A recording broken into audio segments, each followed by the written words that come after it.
Well, now to what appears to be a big change in Russia this morning, a reversal in that brewing controversy ahead of the upcoming Winter Olympics. Russia now saying they will not enforce an anti-gay law during the Games.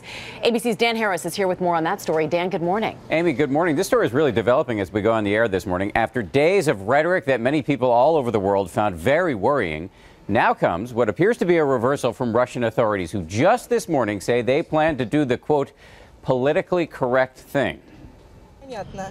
As homophobia intensifies in Russia, where just weeks ago they passed that law making it illegal to speak about homosexuality in front of children or even display a rainbow flag in public, it threatened to put the American figure skater and Olympic hopeful Johnny Weir in an exquisitely difficult position.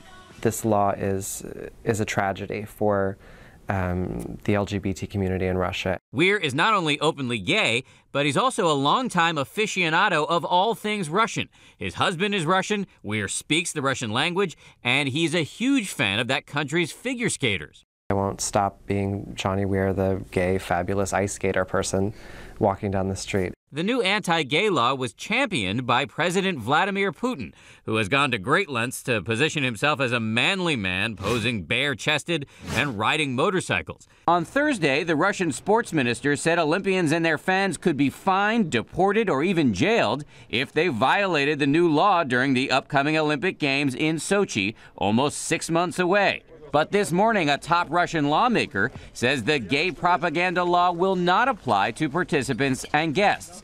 Quote, the Olympics is a major international event. Our task is to be as politically correct and tolerant as we can be.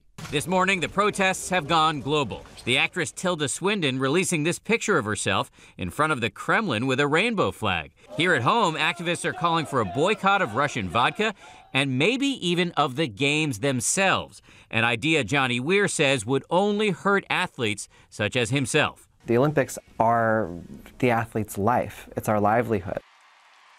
It's unclear whether the news this morning about the law not applying to athletes and fans will impact the mounting calls for a boycott. And it's worth noting that while Russia is now promising to be, quote unquote, politically correct and tolerant during the Games, that probably does not mean they will improve their treatment of gays the rest of the time, which is why we're seeing these ongoing protests.